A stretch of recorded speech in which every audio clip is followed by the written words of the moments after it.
Sean bienvenidos, queridos espectadores, a un directo más desde la trinchera con su anfitrión de Auslanda. Y regresan las tier list, una sección que no sé ustedes, pero a mí en lo particular me divierte muchísimo hacerlas. Y si tuviera más ideas, y mejores ideas también, las tendríamos de manera más continua en el canal. Lamentablemente no es el caso, pero bueno. Y ahora sí nos pasamos directamente a la pantalla. ¿Cómo no, señores? Aquí tenemos ya la tier list más o menos preparada. Tenemos tanques de producción italianos, alemanes, japoneses y húngaros. Yo creo que podemos comenzar, señores. Creo que tenemos un buen muestreo. Creo que tenemos un muy buen muestreo. Y aprovechando que ya somos un total de 193 personas, si les gusta mi contenido no olviden darle like y checar que están suscritos, porque es muy importante que lo estén si ustedes quieren seguir apoyando su canal de historia militar. Así que denle like para que finalmente Der se calle el hocico con la introducción y podamos empezar, señores. Denle like. Y, como no, vamos a empezar hablando de un tanque que francamente me parece infravalorado. Y por supuesto me estoy refiriendo al Panzer II. Con el Panzer II yo tengo un problema sobre en dónde podríamos dejarlo, si en bueno o decente. ¿Por qué? Bueno, el Panzer II es un vehículo que, a pesar de tener un blindaje ligero y un cañón semiautomático de apenas 20 milímetros, o automático, no recuerdo, esta cosa conquistó la mitad de Europa. Y no es una exageración. Polonia cayó ante el Panzer II. Francia cayó ante el Panzer II, Yugoslavia cayó ante el Panzer II, gran parte del desierto norteafricano fue conquistado en el Panzer II. Entonces, pues, es eso. Donó $0.08. Pobres tanques de los aliados obligados del eje. Nadie les importa, nadie los conocen. Eso se llama discriminación de minorías. Así es, mi estimado Emanuel. Debieron de haberlo pensado antes de haber producido tan pocos. Si no fueran tan pocos, no los discriminaríamos. Pero en este canal somos severamente racistas con los tanques. Continuando con esto, yo tengo esa problemática respecto al Panzer II. Si lo dejamos en bueno o en decente. Porque esta cosa es que está difícil. Les digo, las grandes conquistas iniciales de Alemania se dieron a bordo de un Panzer II, pero también es un vehículo que lo atravesabas con cualquier cosa, y si brilló no fue tanto por el vehículo en sí, sino por la doctrina de uso. La verdad es que se acoplaba bastante bien con el uso de armas combinadas, y tiene todo el sentido del mundo porque estamos hablando de un vehículo que no gastaba mucho combustible, tenía una buena potencia en su motorcito, y eso que provocaba que podías recorrer cientos de kilómetros a bordo de uno y que lo pudieras hacer a velocidades superiores incluso a los 40 kilómetros por hora, cosa que pues bueno, está @413_Jandro donó $0.08. Buenas ver, la transmisión de los panzados duraban mucho más que los Tigers. Así es, mi estimado Jandro, dijeron arriba los basados y tú volaste. Eso es un facto, tremendo facto. ¿Qué dijimos, Jandro, de andar tirando factos antes de las 8 de la noche? Pero bueno, muchísimas gracias por ese superchat. Pero bueno, yo creo que el Panzer II podría quedarse en bueno, la verdad. Yo creo que el Panzer II es un buen vehículo, no es el mejor, pero creo que podría quedarse en bueno. No sé ustedes qué piensen. Respecto al Panzer II, Fox Scarlett nos dice decente, decente. Bueno, decente. Por mí está bien tu decisión, bueno, mejor de lo mejor. Miren, Adicto a la Historia dice que es lo mejor de lo mejor. Era bueno para su función, está bonito. Bueno para los primeros años, luego obviamente decayó por los avances de la guerra. Decente, cumplió pero no destacó. Es que esa es la cosa, yo diría que sí destacó, solo que constantemente se nos olvida. Insisto, la dominación casi total de Europa, junto con la dominación de buena parte del norte del continente africano, yo creo que sí amerita que se queden bueno, la verdad. Pero bueno, dejo ahí la nota, digamos, a manera de voz. Y continuamos, señores, en este caso con el tipo 95, si no me recuerdo, este es el Jago. Creo que es el Jago, si no me recuerdo, si estoy mal me dicen. Y pues yo creo que este sí se puede quedar en decente. O en podría ser peor. Ustedes me dicen ahorita, pero bueno, mientras lo voy describiendo. Aquí estamos hablando de un blindado ligero japonés de mi segunda mitad de los años 30. Estaba armado con un cañón de 37 milímetros. Tenía un blindaje ligerito, si no mal recuerdo, frontalmente no superaba los 20. Y pues bueno, esta cosa la deshacías con la mirada, es verdad, pero hay que recordar... Ah, sí, era el Hago, muchas gracias Fox Scarlet por recordármelo. Hay que recordar que esta cosa tenía una utilización muy diferente a la que se le daba en el teatro europeo a los tanques. Es decir, no se esperaba que combatieran directamente contra otros tanques de forma continua. Si tenían esa capacidad era un punto extra, pero su verdadero objetivo era luchar contra la infantería, cosa en la cual considero que llegaron a destacarse, la verdad. Cosa en la cual considero que llegaron a destacarse hasta cierto punto. Hay que recordar que el mayor enemigo de los japoneses durante la Segunda Guerra Mundial, antes de la entrada de los Estados Unidos, era China. Ese era su mayor rival. Entonces, para luchar contra los mismos, pues no necesitabas la gran cosa. Los chinos estaban armados principalmente con tanquetas que le habían comprado tanto a alemanes y a italianos. Eso que significa que mucha potencia de fuego no iban a encontrar y, sobre todo, que no iban a poder ser atravesados los tanques japoneses tan fácilmente, o directamente no iban a poder ser atravesados. Y ese es el caso precisamente del tipo 95 Hago. Además de que vale la pena destacar, si no mal recuerdo, este es el tanque más producido por los japoneses. Yo creo que sí lo podemos dejar en podría ser peor, la verdad. Yo creo que sí lo podemos dejar en podría ser peor, porque ahorita voy a hablar también del tipo 97 y creo que ese es un tanque que sí... vale la pena detenernos un poquito más tiempo. Y sobre todo se destacó más, pero no me adelanto. El punto con este vehículo es que los japoneses lo utilizaban principalmente pues para luchar contra los chinos y sus muy escasos blindados, y sobre todo pues para suprimir protestas y demás. Y pues bueno, también durante sus conquistas en el sudeste asiático era raro que se encontraran con otros tanques, por lo cual no había mucho de qué preocuparse.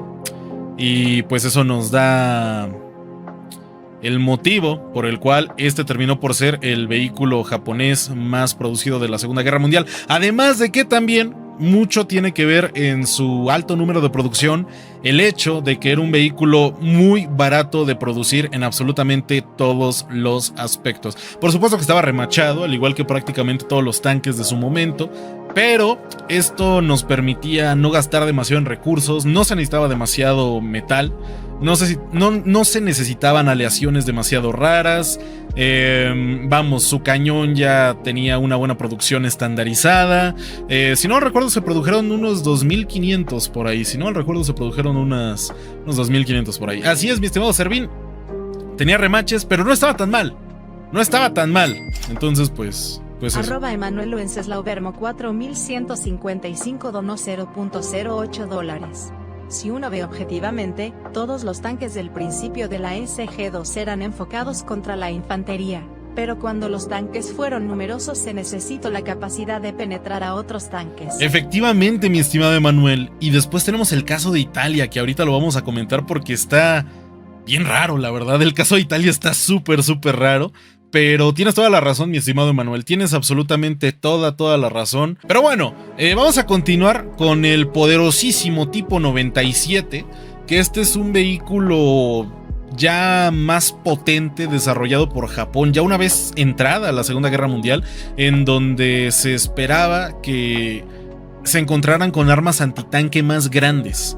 Y pues bueno, el resultado de aquel momento es precisamente esto, el tipo 97, que es una cosa bien curiosa porque al inicio empieza con un cañón igual, pensado total y completamente para luchar contra la infantería, un cañón de 57 milímetros corto de baja velocidad, diseñado para impactar objetivos suaves o no demasiado blindados.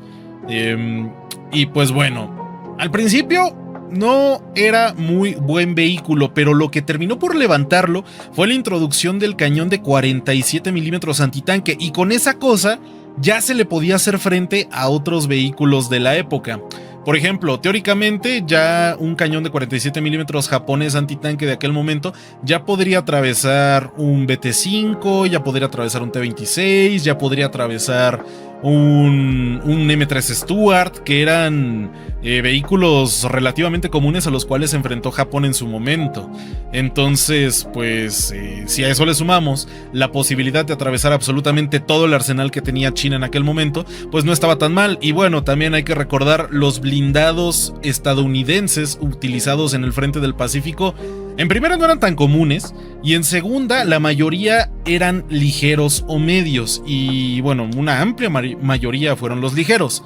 Los M3 Stuart pues les fue bastante bien en el Pacífico, pero claro, tenían como mayor rival a estos tanques. Ahora, el diseño yo creo que era una evolución bastante lógica, pero al mismo tiempo que no llevó a que pudiera ser algo más. ¿A qué me refiero? A que estaba limitado tanto en blindaje como en cañón. ¿Por qué en blindaje? Porque si no mal recuerdo llegaba hasta los 40 milímetros, una cosa así, y seguía estando remachado. Nuevamente, los japoneses tenían muchas limitaciones industriales. Ya déjense ustedes en materia de recursos. Tenían muchas limitaciones industriales respecto a las técnicas y equipamiento de fabricación.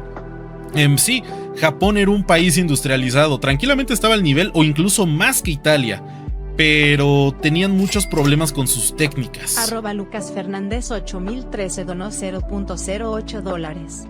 Yo opino que los japoneses pudieron tener mejores tanques, pero la economía no ayudó XD. Sí, justamente, mi estimado Lucas, y te voy a decir una cosa.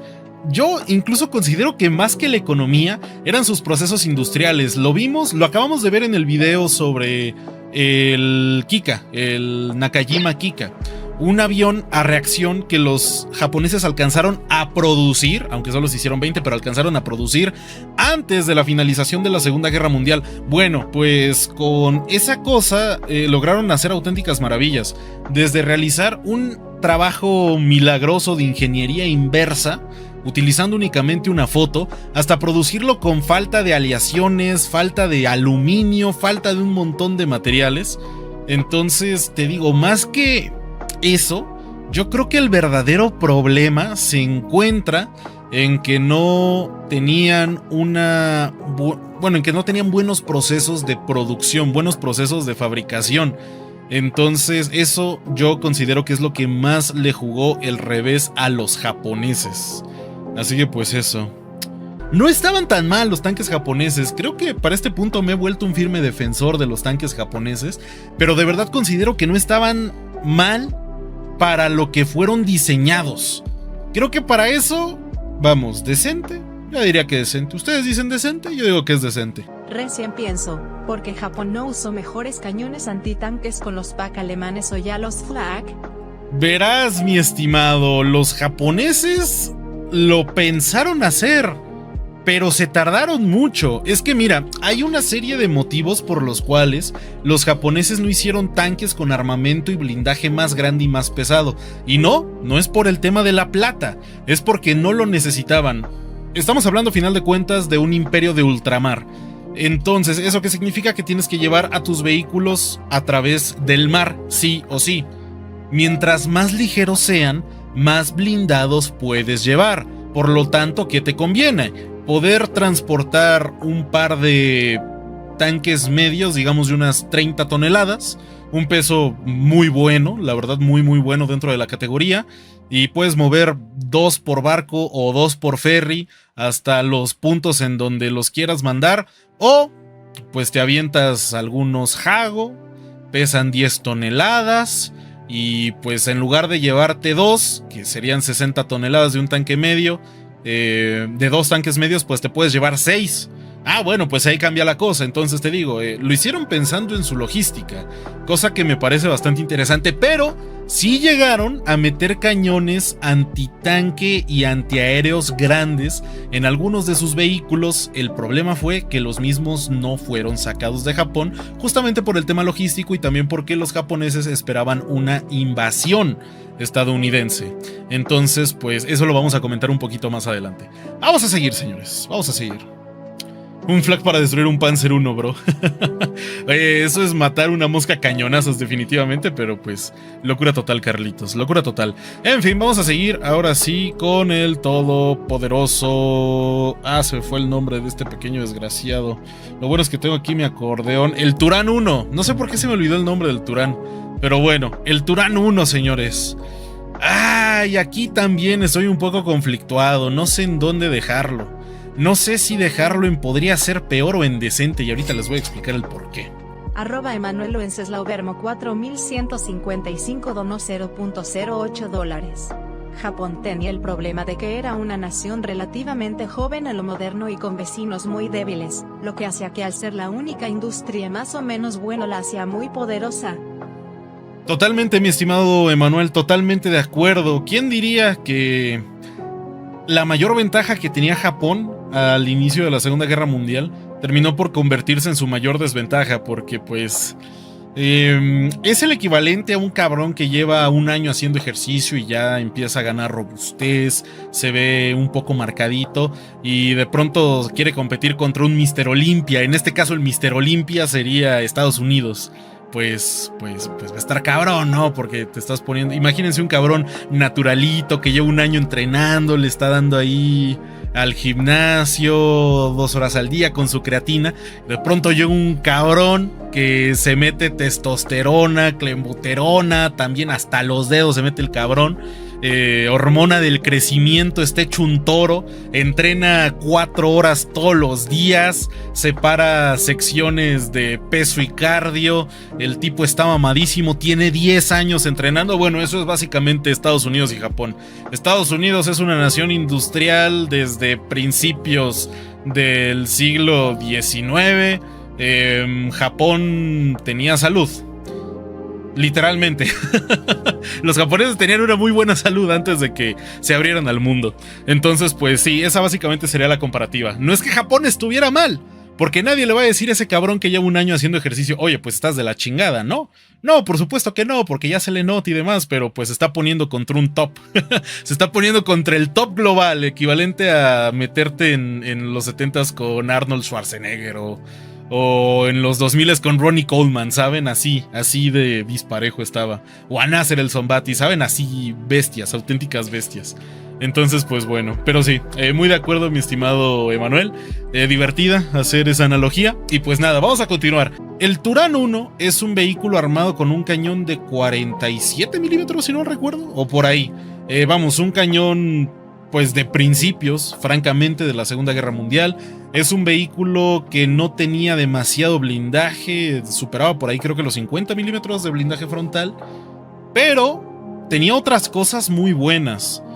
Sí, no tenía mucha potencia de fuego y tampoco tenía un gran blindaje, pero se destacaba en una buena fiabilidad mecánica, se destacaba en excelentes prestaciones de motorización, podía recorrer una buena cantidad de kilómetros, tenía una buena velocidad punta y también he de decir que tenía un lujito que no todos los tanques de la Segunda Guerra Mundial se pueden dar, ni siquiera tanques soviéticos, alemanes o estadounidenses se daban, ojo al dato. Este pequeño lujito es un periscopio montado para absolutamente todos sus tripulantes, es decir, que todos tienen el privilegio de observar lo que tienen afuera. No importa si eres el comandante, el artillero, el cargador, el operador de ametralladora, el conductor, todos podían ver hacia afuera gracias a un periscopio. 02 donó $1.04. Arnold Schwarzenegger, cara con ceja alzada, saludos Don. El Arnold Schwarzenegger. Junto el Jean-Claude Van Damme. Películas que veían nuestros padres en su momento. Entonces pues eso, saludos mi estimado Josh, pero sí es Arnold Schwarzenegger. Vamos a continuar con esto, señores. Pues bueno, seguimos por aquí con el tema del Turán. Era un auténtico lujito. Y como dice Carlos Daniel, qué lujo. Era un auténtico lujito el contar con un periscopio para absolutamente todos sus tripulantes. Y en general, a pesar de que el blindaje era remachado, estaba bien hecho. Estaban hechos de una buena aleación a pesar... y también esa es otra. Para la producción de estos tanques, los húngaros le tuvieron que echar muchísimo coco y le tuvieron que echar muchísimas horas al desarrollo, porque no tenían una industria muy grande, debido a que tras la disolución del Imperio Austrohúngaro, la mayor parte de la industria se quedó en la región de la entonces Checoslovaquia. Insisto, creo que no estaba nada mal si esta cosa se hubiera introducido en 1940, hubiera estado a la altura o superior al Panzer 38T, hubiera estado a la altura o un poquito más abajo que el Panzer 3. Vamos, un vehículo en general de buenas prestaciones. Es una lástima que no se logró más con él. Ahora, también está el Turán 2, al cual se le puso un obús de 75 milímetros para luchar contra infantería, posiciones fortificadas y demás. No se hicieron muchos. Y también estaba el Turán 3, que ese ya debía utilizar un cañón de 75 milímetros de alta velocidad, pero lamentablemente para los húngaros no logró entrar en producción. ¿Y eso qué significa? Que pues hasta aquí llegó. El Turán 1 fue lo mejor de lo mejor de lo mejor que lograron los húngaros. Yo sé que podrá ser no mucho, pero de verdad es trabajo honesto, no es un mal vehículo. Entonces mi pregunta para ustedes sería, ¿en dónde dejarían al Turán? ¿En decente o en podría ser peor? En decente, dicen por aquí. Decente. Ok, me gusta cómo piensan, Sinceramente, yo también lo dejaría en decente. Así que pues vamos a dejarlo ahí. Y ahora sí, vamos a continuar con un favorito personal y un auténtico caballo de batalla, señores. Y por supuesto, estamos hablando del Panzer 3. Y lo vamos a poner adelante también del Panzer 2. De hecho, el Turán también lo vamos a poner adelante del tipo 97. Yo creo que el Turán estaba mejor, definitivamente, y sobre todo estaba mejor hecho. Pero bueno, Panzer 3, señores. ¿Qué podemos hablar de este vehículo? No me voy a extender demasiado en este apartado. Ya ni recuerdo si le hice video o no al Panzer 3. No sé, ustedes se acuerdan. No sé si me estoy confundiendo con este canal o el que tenía antes, pero en algún momento hice un video del Panzer 3. El punto, señores. El Panzer 3 es un vehículo que nace con la intención de servir desde el principio como tanque medio y que también fuera capaz de pelear contra otros tanques. Esa fue su intención, pero al principio no era muy bueno, porque tenía un cañón de 37 milímetros que al menos en Francia no era capaz de hacer demasiado. En Polonia lo hizo bastante bien porque los polacos no tenían vehículos muy pesados. Bueno, no tenían vehículos pesados directamente. Todos sus tanques eran ligeros o tanquetas directamente. Así que pues vale la pena destacarlo. No le he hecho video al Panzer 3 en este canal, entonces me estoy confundiendo con el anterior. Algún día le haré video al Panzer 3. Pero bueno, continúo explicando. Posteriormente ya se le empieza a añadir el cañoncito de 50 milímetros. Un cañón con el cual ahora sí podía perforar prácticamente a cualquier tanque ligero y algunos medios de su momento. Por ejemplo, en el norte de África le fue excelente al Panzer 3. El Panzer 3 es una máquina que se destacó notablemente en el frente africano y que incluso contra la Unión Soviética fue capaz de destruir tanques como el T-26, tanques como el BT-5 y demás. Ya no le iba muy bien contra T-34, contra KV-1, sobre todo KV-1s, pero seguía estando decente y sobre todo era barato de producir, era rápido de producir. Estaba chiquito, estaba bonito, te podía hacer un destrozo si lo dejabas de ver pronto. Y también vale la pena destacar que este es un vehículo que acompañó de manera continua a los Tigres 1, porque los primeros batallones de Tigres 1 estaban compuestos naturalmente no solo por los 45, 48 Tigres 1 que había por cada batallón de tanques pesados, sino que también el resto de los tanques que se utilizaban en aquella formación eran Panzer 3. Por ejemplo, en el norte de África muchas veces se tenían más Panzer 3 sirviendo en los batallones de tanques pesados que Tigres 1. Tigres 1 en África se llegaron a utilizar incluso a veces uno por despliegue. Imagínense, había un Tigre por despliegue y pues para acompañarlo tenía 6 Panzers III. Entonces pues les digo, era un excelente vehículo de acompañamiento, era un gran soporte, vamos, muy buenas prestaciones por parte del Panzer III y sirvió muy bien a su propósito. Se produjo desde el 38 hasta el 44, si no mal recuerdo, o finales del 43 por ahí, y todavía alcanzó a ponerle un cañón de 75 milímetros, pero no era un cañón de 75 milímetros antitanque, sino uno antipersonal. Entonces, pues eso, yo considero que este sí no está a discusión. El Panzer III era un buen tanque. El Panzer III era un buen tanque. O bueno, no sé qué piensen ustedes, ¿eh? Fox Scarlet dice el Panzer III está decente. Yo diría que es bueno. Es que, hermano, si bajamos el Panzer III, teníamos que bajar el Panzer II sí o sí. Porque no es posible, no es ni remotamente posible que consideremos que el Panzer II sería mejor, la verdad. Rodrigo Menjivar 1350 donó $5. Lo mejor de lo mejor, el Panzer y el tanque que conquistó medio Europa y del norte de África. Lastimosamente ya tanques T-34 y M4 Sherman les costaba. Sí, justamente mi estimado, justamente, pero mi estimado Rodrigo, yo diría que ese título se le queda al Panzer II, porque Panzer III no había muchos para el principio de la guerra. Jandro donó $0.08.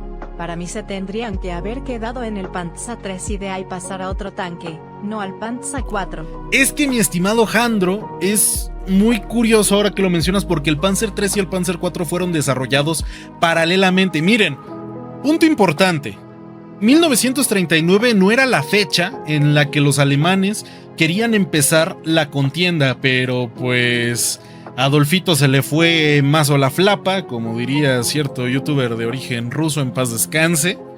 Y como resultado tenemos que un montón de sus equipamientos no están listos para empezar la guerra. Ahora, ¿qué voy con esto? A que para 1938 se comienza el desarrollo del Panzer III como vehículo de combate contra otros tanques, 1938, y el Panzer IV también, pero no como vehículo para combatir otros tanques, sino como un vehículo para luchar contra búnkeres de hormigón, para posiciones fuertemente defendidas por infantería.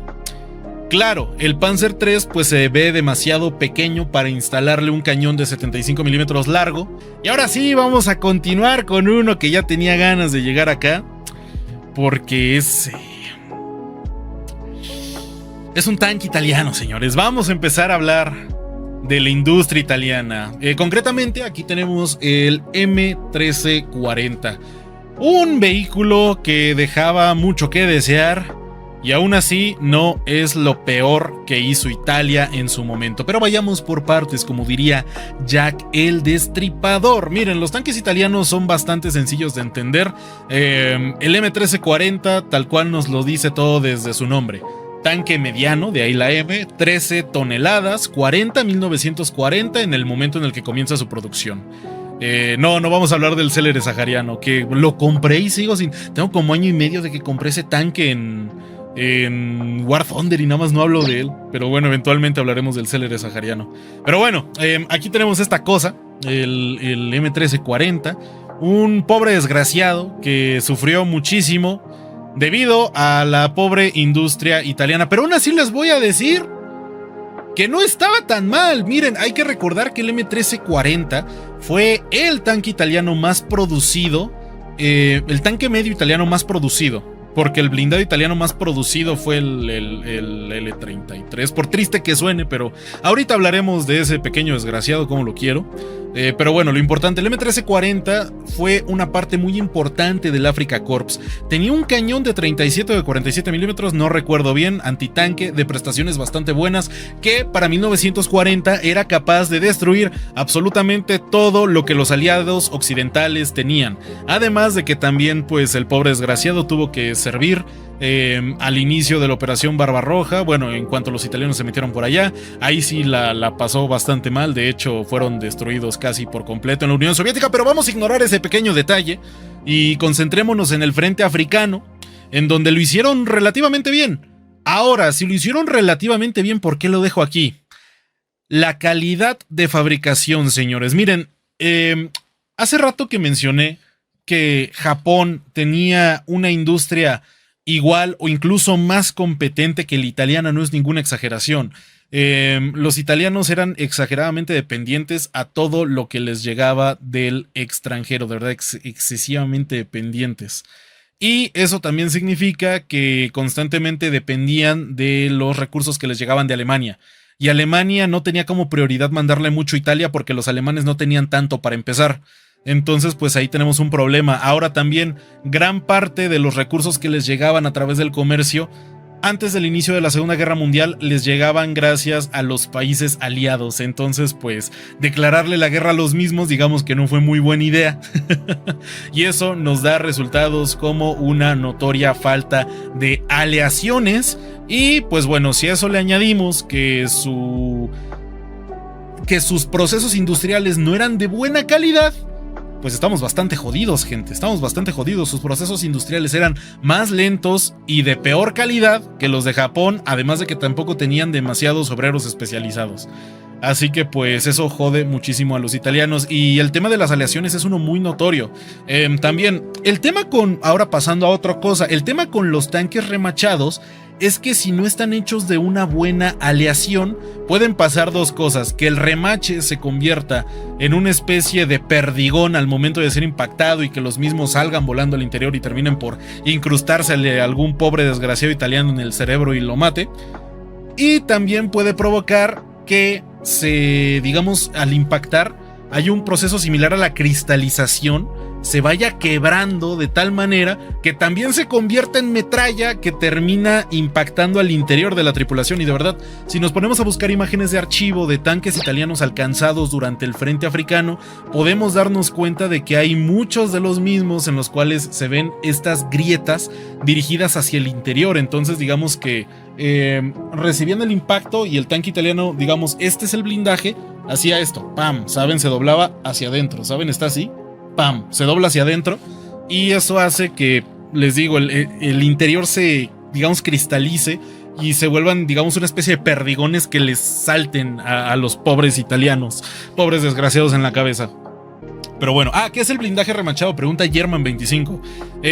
Hay distintos procesos de fabricación respecto a los tanques.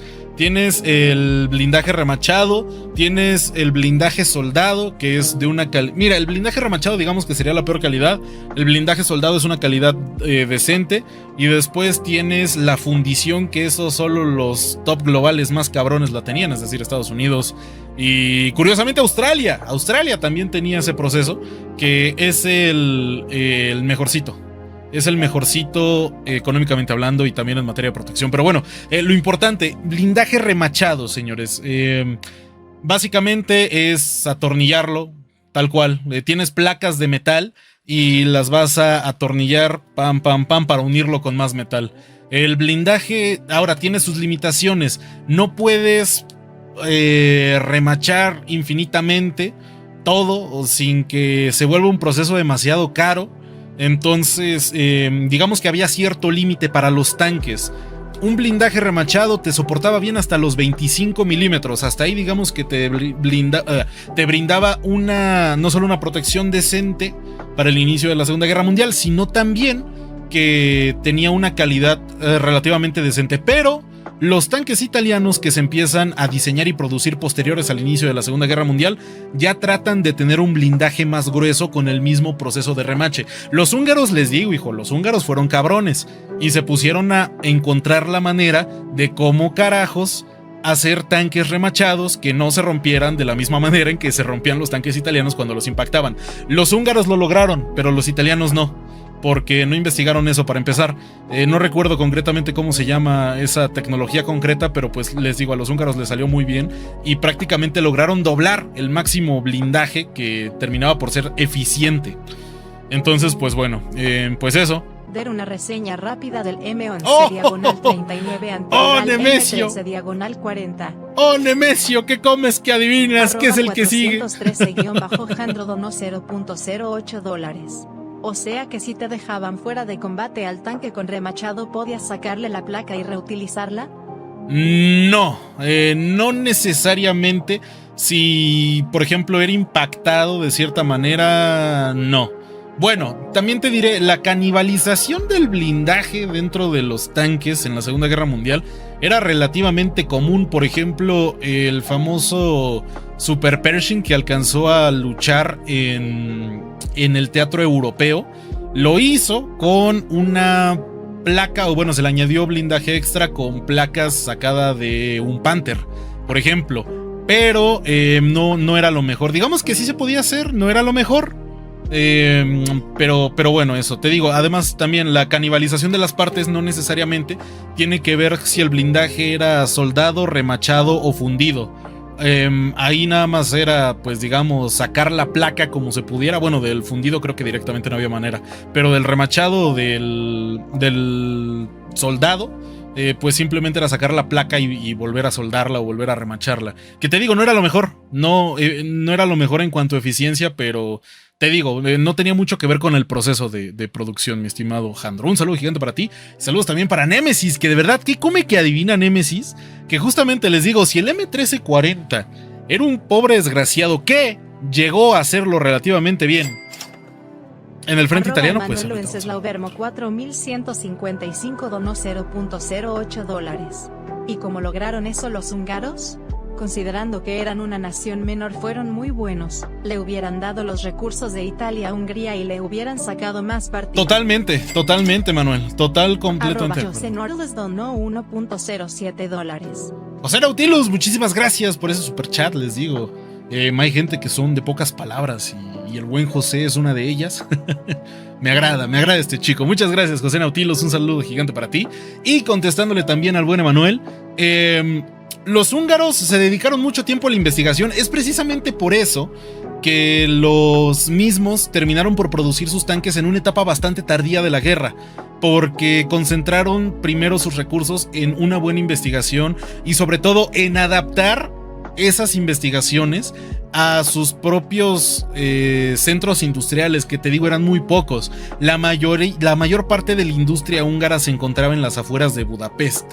Entonces, pues les digo, les fue bastante mal. Y también por eso tardaron tanto. Los húngaros eran cabrones, hijo. Los húngaros eran auténticamente cabrones.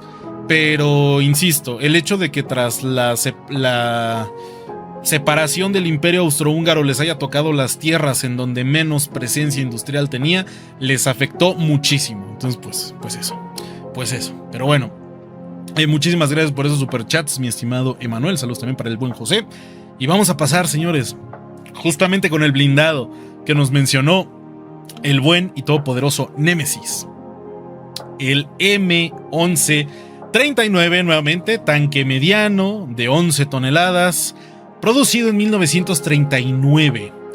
Es el antecesor directo del M1340 y... francamente es uno de los peores tanques realizados durante la Segunda Guerra Mundial. Aquí sí no tengo dudas al respecto. Ustedes pensarán, bueno, tiene un diseño convencional, ¿no? Porque aquí podemos ver que se entiende que tiene una torreta. O bueno, vamos a ponerlo más grande, ¿no? A ver, vamos a buscarlo aquí. Vamos a poner M1139. Aquí está. Ustedes dirían, bueno, tiene un diseño convencional, ¿no? Porque pues aquí tienes su torreta y su cañón, pero ¿qué es esto? En realidad, aquí está el cañón y aquí está la torreta, Cristo bendito. ¿Cómo es eso posible? Bueno, los italianos al inicio de la Segunda Guerra Mundial todavía pensaban en los tanques como arietes, es decir, estos desgraciados tienen que ver hacia enfrente y destruir todo lo que tengan enfrente.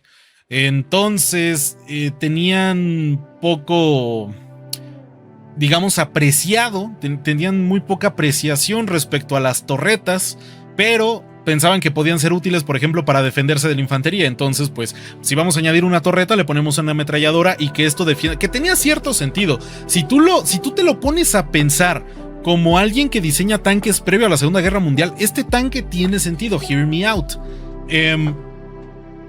La torreta se pone a defender todo lo que venga alrededor del tanque, toda la posible infantería que venga alrededor del tanque, y mientras el cañón principal se puede enfocar en la destrucción de las cosas que tenga enfrente, de los puntos fortificados, sobre todo eso, porque esta cosa no estaba pensada para luchar contra tanques. Esta cosa definitivamente no estaba pensada para luchar contra... Nada más dejen ver qué arma tenía, porque ni me acuerdo, la verdad. No, a ver, 37 milímetros, perfecto. Sí, tener un cañón de 37 milímetros. No me acordaba del cañón, pero bueno. Lo importante con esta cosa, no estaba pensada para luchar contra otros tanques y se demostró bastante en el frente africano. Que miren, por cierto, aquí tenemos unos M1139 capturados por australianos. Cosa que me parece increíble. Pero bueno, el punto es ese.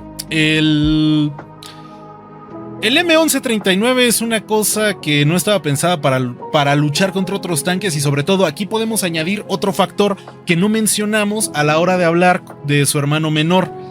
Los italianos, al igual que prácticamente toda Europa, se preparó para una guerra que no sucedió, es decir, una continuación directa de la Primera Guerra Mundial. ¿A qué me refiero con continuación directa? A un conflicto de trincheras, y sobre todo los italianos pensaban, bueno, en un principio nos agarramos de cates con los alemanes, pues probablemente lo volvamos a hacer, y si no es contra los alemanes, contra algún enemigo que esté al norte y que trate de invadirnos. ¿Por qué? Porque así fue como en la Primera Guerra Mundial luchamos. Entonces, en ese sentido, los italianos, ¿qué cosas se pusieron a desarrollar con esta lógica en mente? Vehículos ligeros que pudieran ser transportados velozmente a través de sus vías ferroviarias, porque eso hay que decir, los italianos tenían buenas vías ferroviarias. La autonomía de los tanques italianos no era muy grande porque se pensaba recaer en las vías ferroviarias. Este pobre desgraciado tuvo que luchar en el norte de África con un cañón que no estaba pensado para luchar contra otros tanques, con una autonomía que no estaba pensada para recorrer cientos y cientos y cientos de kilómetros, con un motor que no estaba pensado para soportar el calor del norte de África, y pues bueno, con todos los problemas previamente mencionados a su hermano menor.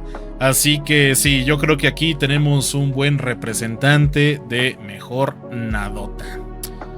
Pero bueno, señores, sí, hasta ahí lo vamos a dejar con el M11, porque todavía tenemos un montón de tanques de los cuales hablar.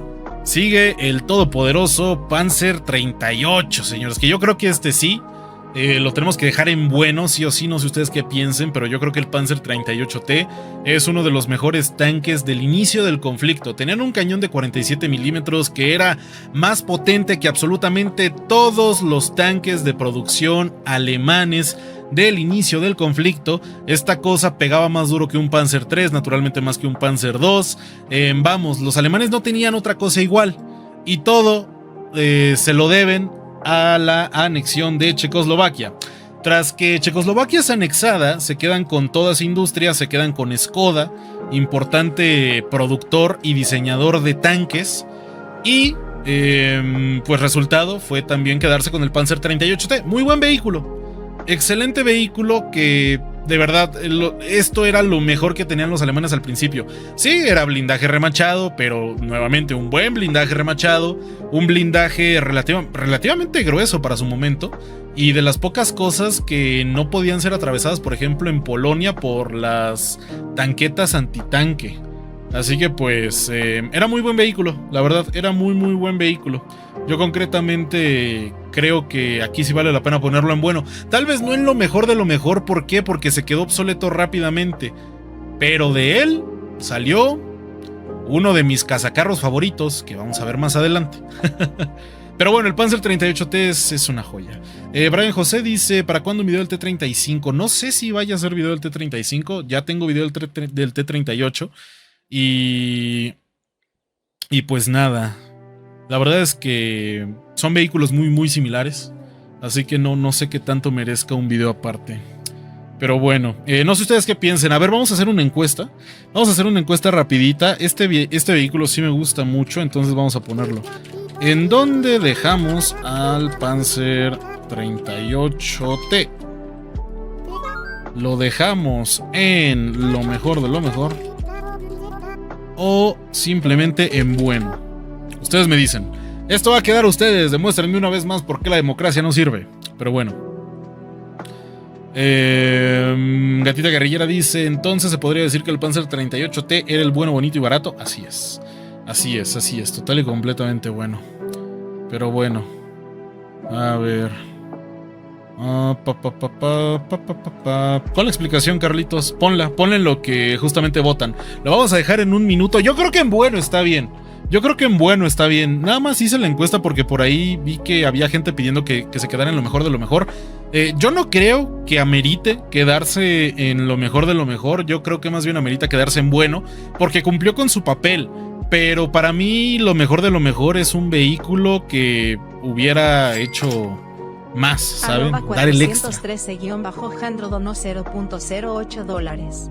Para mí sería lo mejor de lo mejor porque para ser de Checoslovaquia se quedaba mejor que los Panzers y otros. Es que era lo mejor de lo mejor respecto al principio de la guerra.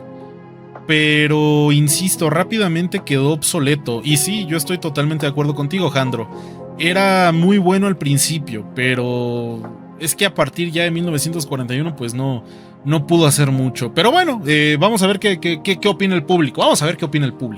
Muchísimas gracias, mi queridísimo Jandro, por el superchat. Y Carlos Daniel nos dice: los teletanques fueron una serie de tanques no tripulados radiocontrolados a distancia. Nemesio 894 Oye, suena interesante. $0.57. Muy bueno, Perú tuvo 24 de esos en otra versión. Y justamente, mi estimado Némesis, hablando de cosas que hizo Perú en aquel momento, hubo una guerra en Sudamérica, no me acuerdo concretamente entre qué países, creo que justamente fue entre Perú y otro más. Y lo importante es que se utilizaron estos desgraciados para enfrentarse a otros tanques en 1941, si no me recuerdo. Mientras la Segunda Guerra Mundial estaba empezando para la Unión Soviética, pues aquí también se estaban dando de cates, como tiene que ser, en este lado del charco. Pero bueno. Carlos Daniel dice: cada teletanque, según su modelo, podía reconocer de 16 a 24 comandos transmitidos mediante radio en 2 frecuencias posibles para evitar interferencias. Oye, suena interesante, mi estimado Carlos. Yo creo que sí. Yo creo que le vamos a tener que hacer un shortcito. Igual cuando se acabe este directo, me dejas el recordatorio, porque suena muy interesante, mi estimado Carlos. Lo voy a investigar. Suena muy, muy interesante. Gracias por la idea. Pero bueno. Muchas gracias, Nemesis, también por el superchat.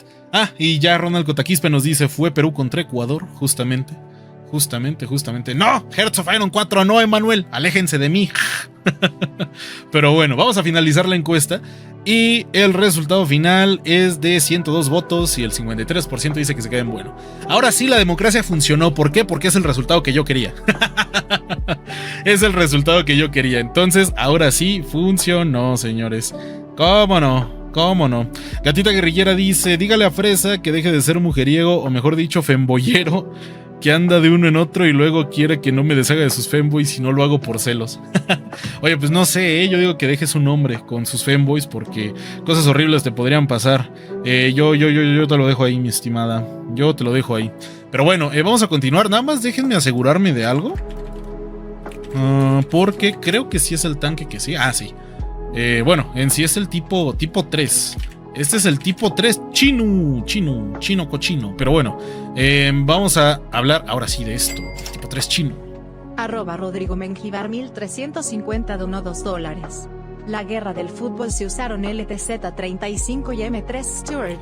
Hermano, de la guerra del fútbol. También tenemos que hablar de eso en algún momento dado. Tenemos que hablar de la guerra del fútbol. Pero bueno, muchísimas gracias, Rodrigo, por el superchat. Te mando un saludo gigantesco para ti. Y pues nada, vamos a seguir por acá, Rodrigo. Que nos queda mucho por comentar. Y les digo, quería asegurarme de que sí estaba bien. Efectivamente, no es un tipo 97, es un tipo 3 chino. Muchas gracias, Rodrigo, nuevamente. El tipo 3 chino, no sé en dónde ponerlo. Sí no tengo idea de dónde ponerlo. ¿Por qué? Si bien entró en producción y se hicieron más de 100 y tantos de los mismos, jamás vio combate. ¿Por qué? Porque los japoneses esperaban utilizarlo en la defensa del archipiélago. Y eso jamás sucedió. Entonces, claro, si bien a diferencia de otros blindados que hemos visto no tuvieron un gran impacto, por no decir que no tuvieron impacto en el campo de batalla, pues creo que es interesante porque aquí es la clara demostración de que los japoneses podían hacer más. Este ya es un tanque soldado, es un tanque con un cañón de 75 milímetros, es un tanque con unas prestaciones bastante decentes y que teóricamente sería capaz de destruir a un Sherman a una distancia considerable. De hecho, Se pensaba que una vez que los estadounidenses invadieran el archipiélago japonés, que estas cosas funcionaran más que nada como cazatanques, funcionaran como fuerzas móviles que pudieran mover de una punta a otra de Japón rápidamente por las buenas prestaciones que tenían, porque eran todavía relativamente ligeros y demás, y también porque no tenían muy buen blindaje. Su blindaje máximo creo que era de 50 milímetros, no era la gran cosa, un Sherman podía atravesarlo sin tema, pero aún así sí es una evolución notoria respecto a lo que tenían los nipones en su momento. Pero les digo, jamás se utilizó. Jamás se utilizó. Teóricamente pudo haber atravesado un Sherman, así es. Y un Sherman teóricamente, bueno, no, sí, teóricamente pues también lo hubiera atravesado sin tema alguno. Pero no se utilizaron. Entonces no sé en dónde ponerlo. No sé en dónde poner. Yo creo que decente está bien. Sí, mid-tier. Bueno, decente o en podría... Es que no sé. Es que me siento feo en dejarlo en podría ser peor, ¿sabes? ¿Sabes? Pero bueno. Adicto a la historia dice, el chino hubiera sido bueno en la guerra soviética que tuvo Japón. Justamente. Es que en general este es el epítome de las cosas que Japón logró en materia de tanques durante la Segunda Guerra Mundial. Así que no lo sé, no sé ustedes qué piensen, la verdad. Ronald Kotakispe dice, o sea, ese tanque era como el skin que te regalan cuando ya pasaste todo el juego, algo así. Sí, tal cual ya no te... Sí, de hecho, creo que es una muy buena analogía, Carlos. Perdón, Ronald, porque es un vehículo que ya no utilizas, pero que está ahí. Igual que un skin, ¿sabes? Igual que un skin potente. Pero bueno. Mira, los teletanques fueron T-18, T-26, T-38. Que, pues te digo, lo voy a investigar, mi estimado Carlos. Pero bueno, muchas gracias por la sugerencia. Y pues nada, yo creo que es una muy, muy buena analogía. Pero bueno, yo creo que lo vamos a dejar en decente. ¿Qué les parece? En decente. Sí, decente. Y después tenemos el M43 Ringy. Que este también no sé bien en dónde dejarlo. ¿Por qué se está moviendo aquí esto tan lento? Ni idea, la verdad. Pero bueno, tenemos el M43 Ringy. Básicamente es el Stuk húngaro, sin exagerar. Estamos hablando de un vehículo que está total y completamente inspirado en el Stuk 3. Con la notable diferencia de que tiene un cañón de 105 milímetros. Pero no se emocionen, porque no es, a pesar de que tiene un muy buen cañón, tampoco era lo suficiente como para atravesar la mayor parte de los blindados soviéticos de su momento, especialmente tanques pesados. Entonces pues les digo, no se emocionen mucho con su cañón. Tampoco tenía muy buen alcance, pero sí tenía un blindaje pues relativamente destacado, insisto, 75 milímetros de blindaje frontal, yo creo que para nada despreciables. Y pues bueno, se utilizó durante la última etapa de la Segunda Guerra Mundial, al igual que pues prácticamente todos los tanques húngaros.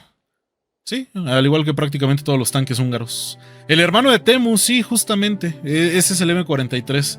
El Stuk 3 para pobres, exactamente. El Stuk 3 para pobres. Tururú, tururú. No, ya no puedo hacer referencias al Mao. No, ya está funado. Pero bueno, pues eso. Pues sí. Ahora, este vehículo no se produjeron muchos. Tenía fallas mecánicas. No era muy... a diferencia de, por ejemplo, el Turán, que de verdad eso para mí es la crème de la ingeniería húngara, el M43 se siente más apresurado, está menos refinado y sobre todo la idea era montar un cañón antitanque de 75 milímetros. Pero no se logró. ¿Por qué no se logró? Porque no les dio tiempo a los húngaros de terminar el desarrollo del mismo. Es el motivo también por el cual el Turán 3 pues no terminó por ver la luz, porque no se alcanzó a desarrollar bien el tanque de 75 milímetros y tampoco se alcanzó a adaptar bien la torreta. Entonces pues yo creo que se merece estar aquí, ¿sabes? En Podría Ser Peor. Yo creo que se merece quedarse en Podría Ser Peor. Y pues nada, ahí lo dejamos. Yo creo que ahí está bien. Pero ahora sí nos vamos a encontrar con uno de los auténticos MVP de la partida, señores. Ahora sí nos vamos a encontrar con uno de los auténticos MVP de la Segunda Guerra Mundial y por supuesto me refiero al Stuck 3, señores. ¿Qué puedo decirles a ustedes que no sepan ya del Stuck 3? Que no les haya dicho ya del Stuck 3. Esto es arte, aprécienlo. Cañón de 75 milímetros, blindaje frontal de 80 milímetros, excelentes prestaciones, excelente fiabilidad. Vamos, esta cosa es como un Chevy Pop. Olía a gasolina y con eso andaba. Muy buen vehículo. Francamente, muy buen vehículo. Aquí sí no hay discusión y sobre todo, estamos hablando del vehículo con la mayor cantidad de bajas de toda la Segunda Guerra Mundial. Por cada Stuck 3 producido, 3 tanques aliados cayeron ante él, así de potente estaba. Y además olía a limón el cabrón, porque era hermoso. El Stuck 3 es hermoso. Pero bueno, ¿y eso qué significa en números? 33,000 tanques enemigos destruidos, de un total de 11,000 Stuck 3 producidos, además de que también es el blindado de combate más producido de Alemania. Cosa que por supuesto también vale la pena destacar, que pues bueno, ya si lo comparamos con los 50,000 Shermans de los Estados Unidos y los 50,000 T-34 de la Unión Soviética, pues sabe a poco, pero no deja de ser una cifra impresionante y no dejan de ser auténticos logros, así que esto no está a discusión, esto es lo mejor de lo mejor. Pero bueno, Spartan Point dice, ¿era una adaptación de un Flak 88? No, mi estimado, el Stuck 3 tenía un cañón de 75 milímetros. Y justamente con él nos demuestra que un buen cañón de 75 milímetros es lo justo y necesario para tener algo potente y resistente. Pero bueno, el GOAT Stuck 3. El GOAT Stuck 3, señores. Yo lo quiero mucho. Yo lo quiero mucho. Y hablando justamente de los auténticos GOATs, aquí sí me van a perdonar, pero voy a poner junto al Stuck 3 al Semovente de A75. El Semovente de A75-18, el Semovente de A75-18-34, el 18-38, vamos, hay un montón de Semoventes. Cazacarros, señores, cazacarros italianos de la Segunda Guerra Mundial. Bueno, se los pongo así. Todos sabemos que los italianos no eran los mejores produciendo blindados. Pero es que incluso un reloj roto te da bien 2 veces la hora al día. Y ese es el caso del Semovente italiano, señores.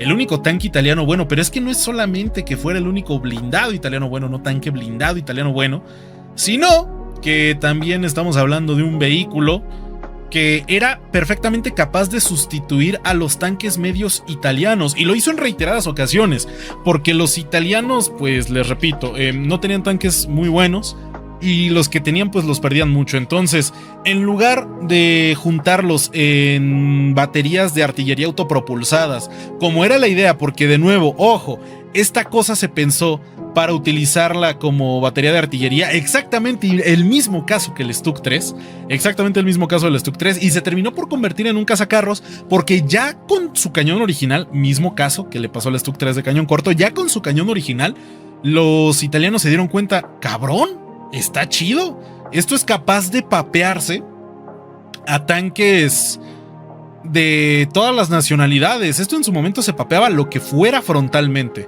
Estamos hablando de que incluso atravesaba Lees y Shermans. Entonces, vamos, para su momento los italianos no tenían nada mejor. Así que yo creo que este sí lo vamos a dejar hasta arriba. Y también se continuó el desarrollo. Los italianos, pues, no eran tontos tampoco. Entonces, continuaron con el desarrollo del mismo. Y lo llevaron hasta lo más lejos posible. Lastimosamente las últimas versiones del Semovente ya fueron muy escasas. De por sí, ¿cuántos se habrán construido en total? Menos de 1000. Entonces, de por sí nunca fue un vehículo demasiado numeroso. Y más en sus últimas etapas de producción. El cañón más grande que se le llegó a poner un Semovente fue uno de 105 milímetros. Y, si no mal recuerdo, en español tenía el nombre de perro salchicha, porque pues estaba larguito y chaparro.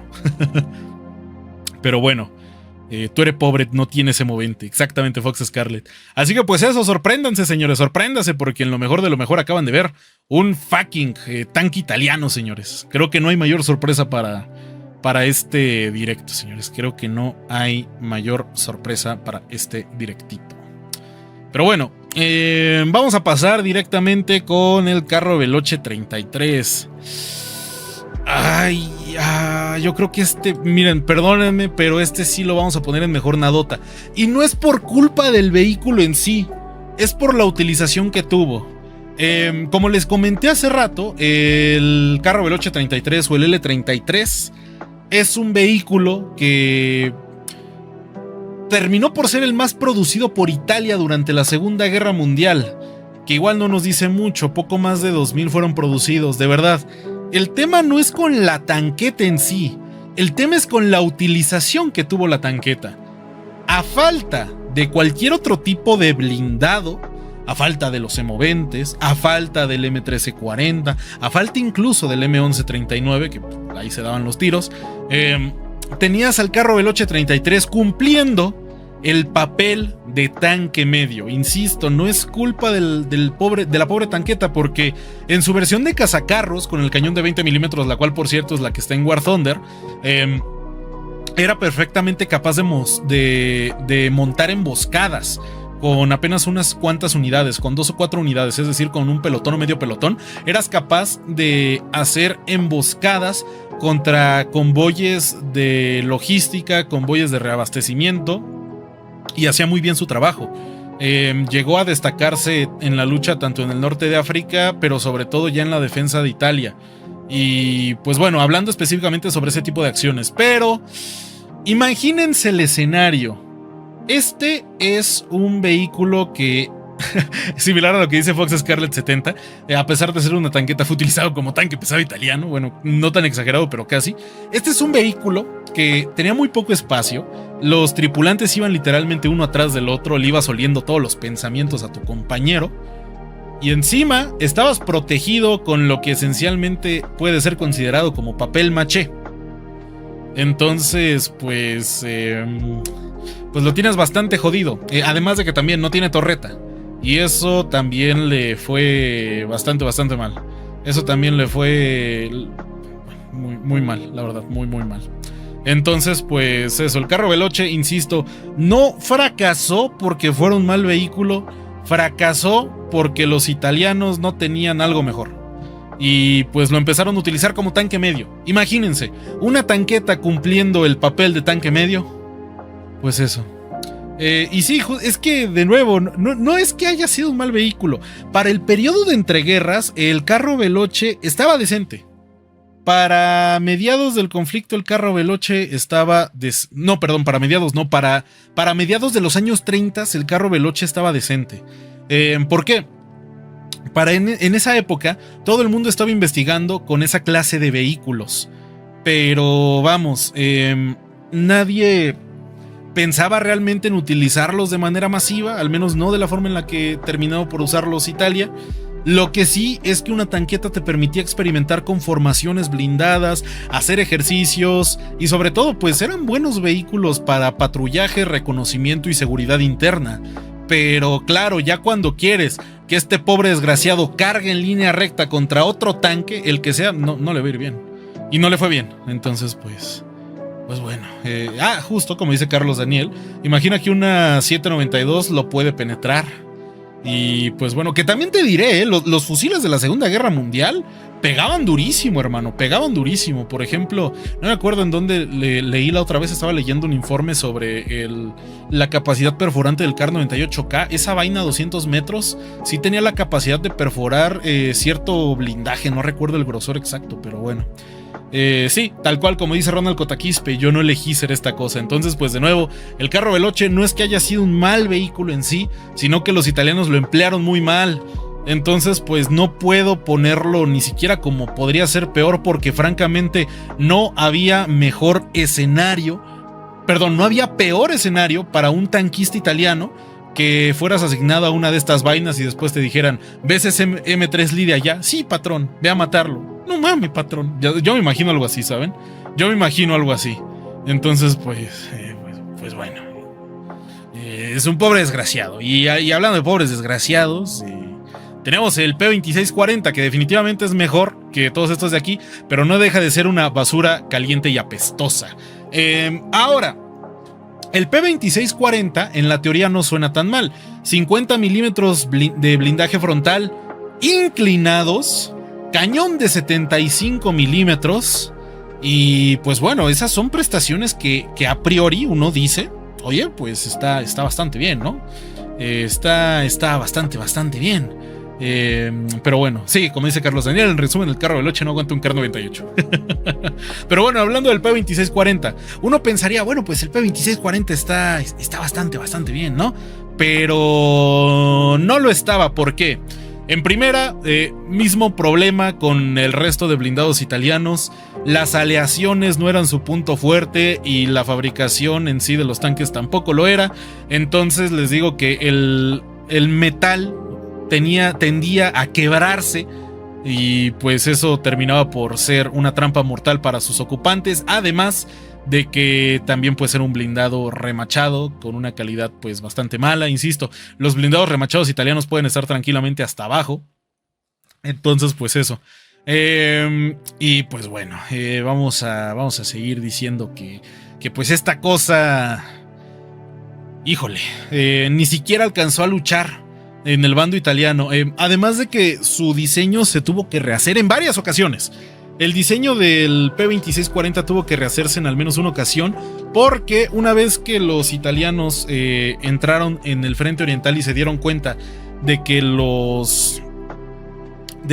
los soviéticos tenían blindados como el T-34 que tenían un muy buen blindaje inclinado, pues dijeron, oye, necesitamos hacer lo mismo. Entonces pues eso obligó a rediseñar el vehículo entero. Y pues bueno, ¿eso qué significa? Que se atrasó más. Concretamente estaba listo para 1943, mismo año en el que Italia es sacado del norte de África. Y pues bueno, ahí se vuelve un cagadero porque el vehículo termina por servir únicamente bajo el comando alemán, pero los alemanes estaban seguros de que se encontraban con un vehículo malo en todos sus aspectos, por lo cual lo utilizaron únicamente para labores de patrullaje interno. He de decir, para combatir partisanos, pues tampoco está tan mal. Ah, y además, a pesar de que su cañón era de 75 milímetros, no era capaz de perforar un Sherman frontalmente. Cosa que me parece bastante XD, tomando en cuenta que el Sherman no es ni siquiera el blindaje más robusto ni nada por el estilo. Pero no era capaz de atravesarlo. ¿Por qué? Porque era un cañón muy lento. Entonces pues les digo, tenía muchos puntos en contra. Para más información vayan a ver mi video del P-2640.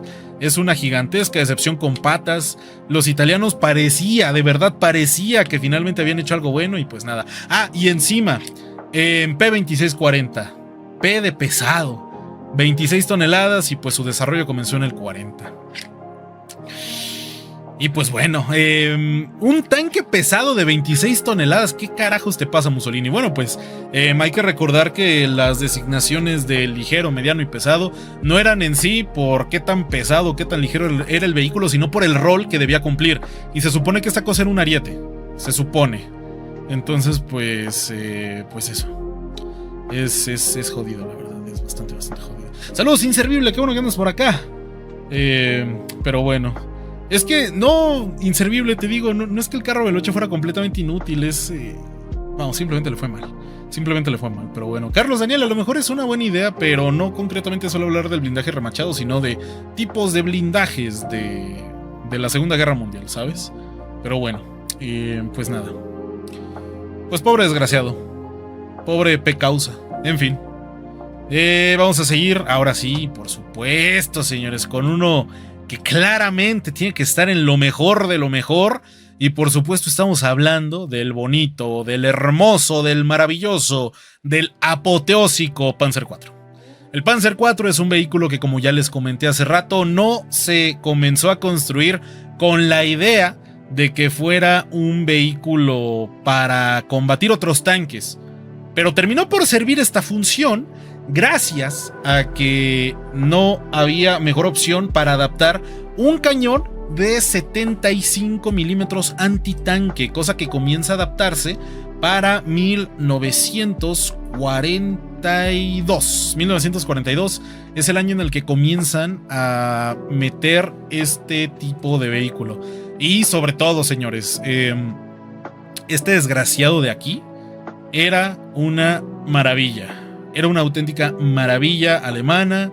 Y sobre todo, es el único vehículo alemán que estuvo produciéndose de principio a fin. Y no solo de principio a fin, desde antes de la guerra hasta que se acabó la guerra. Estos desgraciados no dejaron de salir de la fábrica hasta que Alemania se había quedado sin fábricas. Si para mayo de 1945 no salió ninguno de la fábrica, es porque para mayo de 1945 no quedaban fábricas en Alemania. Así que pues eso, la verdad es que es una joya. Es una auténtica joya. No lo sé, mi estimado inservible. La verdad es que no he investigado al respecto. No he investigado sobre el Ariete. Les digo, no soy mucho de tanques contemporáneos. Pero como dice Fox Scarlet 70, Panzer IV, tu papá. Ay. Pero bueno. Así que pues eso. Yo creo que el Panzer IV no hay mucho que mencionar. No sé si este tanque le hice video o si fue en el canal anterior. Bueno, a ver, en este canal concretamente le hice video a sus variantes más extrañas y también hablé del Panzer IV al principio, entonces pues digamos que ya hablé del mismo. Así que pues eso. ¿Un Panzer IV puede ser usado como tortillería móvil? Joder, claro que sí. Es lo más cercano que los alemanes tenían al Sherman. Porque pues el Sherman es como una Barbie, el Sherman puede ser lo que ella quiera hacer. Pues el Panzer IV similar. Si existe, hay una versión del Panzer IV de ello. Tal cual, señores. @413-Jandro donó $0.08. El Panzer IV GH son mis favoritos. Lástima que no tenía blindaje inclinado, y creo que su chasis ya no permitía más modernizaciones y quedaba obsoleto. Sí, justamente, se alcanzó el límite máximo absoluto de este vehículo para la versión del Panzer IV-H. Si no mal recuerdo, bueno, es que también el Panzer IV original pesaba poco menos de 20 toneladas, pesaba 19 punto algo, 18 punto algo. Bueno, para el último Panzer IV, concretamente el H, que pues estamos viendo aquí, francamente el mejor de todos, la penúltima versión, ya estamos hablando de un vehículo que casi alcanzaba las 25 toneladas. ¿Eso qué significa? Que su motor y su transmisión estaban empezando a estresarse de más por un sobrepeso de más del 10% del vehículo. Entonces, pues bueno, eso nos va mal. No, de hecho más, donde el 20%, donde 20 toneladas es el 100%, 5 serían el 25%. Rodrigo Menjivar 1350 donó $2. Panther listo para el y para el tuyo. Exactamente, mi estimado Rodrigo. Exactamente tal cual, no lo pudiste haber descrito de una manera. Entonces pues les digo, haciendo los cálculos, el Panzer IV-H tenía una sobrecarga del 25% respecto al Panzer IV original. Entonces es mucho para un vehículo, es demasiado. Ya se había alcanzado lo máximo y es por eso que todavía llega a salir otra cosa, el Panzer IV-J, pero es una simplificación del Panzer IV-H. No tiene nada nuevo, sino que le quita cosas para volverlo lo más barato posible. Así que pues eso, creo que vale la pena destacar. Muchísimas gracias, Rodrigo, por ese super chat. Y poco le faltó, la verdad, poco le faltó al Panzer IV para llegar a retirar al Panther, Yo creo que la guerra dura más tiempo y dicen, no, ¿saben qué? El Panther va para afuera. Nada, no es cierto, ya esa es una exageración completa. Pero hablando justamente del Panther, y nuevamente gracias mi buen Rodrigo, llegamos al mismo, señores, que pues bueno, el Panther, señores, el Panther, el bonito Panther, francamente es el mejor diseño. Y así se los pongo, se los firmo, señores. Este es el mejor diseño de tanque realizado por los alemanes de toda la fucking guerra.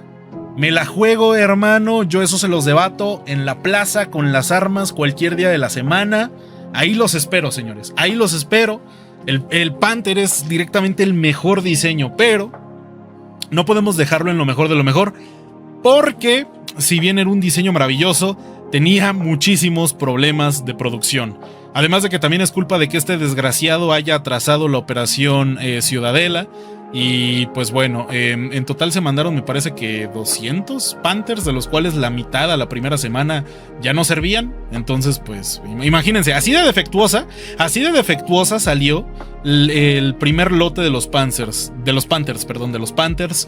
concretamente el Panther D, después siguió el Panther A y después el Panther G, que pues está curioso, ¿no? Pero bueno, es muy bueno, es muy buen vehículo, tiene un cañón de 75 milímetros potente. Este cañón de 75 milímetros era más poderoso que el cañón de 88 del Tigre 1. Así se los pongo.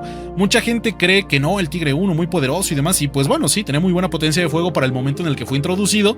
Pero el Panther se lo bajoneaba. El Panther lo traía de hijo. Y tiene todo el sentido del mundo. Es un vehículo que fue desarrollado en tiempos más recientes y pues con un pensamiento distinto. @413-Jandro donó $0.08. El Panther creo era muy pesado y algunos puentes colapsaban, aparte de otros problemas. Bueno, tal vez lo de los puentes colapsando sea una exageración, a lo mejor y no, dependiendo qué tipo de puentes, mi estimado, pero sí es una realidad de que era muy pesado. Técnicamente, ese es otro problema que tiene y por el cual no lo puedo poner en lo mejor de lo mejor. Técnicamente, es un vehículo que cumplía con el rol de tanque medio, y sí, cumplía con el rol de tanque medio, pero al mismo tiempo pesaba 44 toneladas. Si no mal recuerdo, el IS-2 pesaba 42 toneladas. Entonces, estamos hablando de un vehículo 2 toneladas más pesado que un vehículo pesado como lo es el IS-2. Entonces, pues eso también le juega en contra. Ahora también, una de las maravillas del Panther es que era casi igual de barato de construir que el Panzer IV. Era más caro, pero era casi igual de barato de construir. Estamos hablando de que el Panzer IV costaba unos ciento y tantos miles de Reichsmarks. El Panther costaba como 120,000 Reichsmarks por unidad. Estaba bien, no se elevaba tanto el precio, como ahorita lo vamos a ver con el Tigre. Entonces les digo, creo que es un vehículo que estaba bien balanceado. Y francamente yo creo que los alemanes cometieron el error de hacerlo más blindado. El diseño original del Panther contemplaba 60 milímetros de blindaje frontal. Muy buenos. Pero los alemanes dijeron, esto se nos va a quedar corto muy rápido. Entonces, que tengo 80. Y pues bueno, 80 milímetros de blindaje frontal inclinados, eso ya te daba una mayor capacidad de resistencia que el Tigre 1. Les digo, originalmente eran 60 milímetros de blindaje frontal, pero los alemanes dijeron, esta vaina se va a romper. Entonces le añadieron otros 20 que les movió absolutamente todo el balance. Añadir 20 milímetros más es añadir mucho peso extra. No por nada este vehículo pasó de pesar 36 toneladas en sus primeras versiones con el blindaje de 60 milímetros frontales a pesar las ya mencionadas 44. Nada más añadiendo el tema del blindaje extra. Entonces pues está bastante jodido. Así que pues eso. Yo lo dejaría en que es un buen tanque. Tuvo muchos problemas al inicio de su vida. Insisto, por a huevo quererle meter más blindaje. Y pues nada, a lo mejor de por sí los alemanes siempre hacían un cagadero con sus desarrollos. Entonces, ¿por qué no producir la versión de 60 milímetros? Y mientras la produces, sigues experimentando e investigando con la versión de 80 milímetros. Pero bueno. Por eso es que el Panther no se puede quedar en lo mejor de lo mejor. Además de que también tuvo una aparición bastante tardía y durante 1943 no hizo mucho más que dar pena y romperse de manera constante. Así que pues eso. Vamos a continuar. En este caso con el tipo 94, una tanqueta japonesa que pues bueno, incluso los japoneses tenían mejores cosas que estas. Y francamente su utilización principal fue totalmente en China, pero hasta ahí. Aún así, los chinos eran capaces de atravesarlos porque esta cosa tenía un blindaje máximo como de 8 milímetros. Es decir, no requerías demasiado para atravesarlo. El blindaje frontal del tipo 94 y el del carro Veloce ahí se daban, pero la utilización ahí lo cambia todo, porque a diferencia del carro Veloce, los japoneses sabían que esta vaina era únicamente para labores de seguridad y de lucha contra partisanos e infantería. Entonces aquí la verdad es que los japoneses lo utilizaron mejor y sobre todo tenían con queso las papas en el aspecto en el que podían conjugar a su tanqueta, el tipo 94, con otros tanques, el tipo 97, sobre todo el tipo 95. El tipo 95 estaba en todos lados, entonces pues nunca se movía solo. Nunca se movía solo. En resumen, los israelíes tenían el pase de batalla y los Panzers 4 no. Pues es una manera de verlo. Es una manera de verlo. Pero bueno, pues ahí estaría. El tipo 94 no estuvo tan mal, pero les digo, los chinos sí tenían también con queso las papas para atravesarlos con un montón de armamento. Tenían incluso carros Veloce que podían tranquilamente atravesarlos y demás. Así que, pues sí, los chinos podían atravesarlos, pero tampoco eran lo peor, ¿saben? No los pondría en el fondo de la lista porque era un diseño decente, era un vehículo que los japoneses podían mover a cualquier lado, les servía bastante bien como soporte de infantería, les servía para labores de lucha contra partisanos. Y pues bueno, en general el tipo 94 no estuvo tan mal. No estuvo tan mal. Así que pues eso. Ay. German dice, si haces una tier list de Voite Panzers, ¿cuál fue el mejor blindado capturado por los alemanes? Ay, cabrón, podría ser, German. Ahorita que se acabe el directo me dejas la idea, Ahorita que se acabe el directo me dejas la idea para no olvidarla. Porque mi mamá hacer tier list. Entonces, pues nada. Pasemos al que sigue. En este caso con el Tigre 1. Que pues bueno, el Tigre 1 lo vamos a dejar en decente. En decente. Miren, señores, yo sé que el Tigre 1 constantemente le estoy pegando con una pala, pero no me parece mal vehículo. @Rodrigo Menjivar 1350 donó $5. Te comenté una vez esto, y era que se iba a montar una torreta del Panzer a los Panzer, pero fue rechazado por el Hatiger. Krupp 11.944. ¡Ah, la madre! Pues yo no... A ver, se iba a montar torreta del Panther a los Panzer 4. Madres, es que eso suena contraproducente.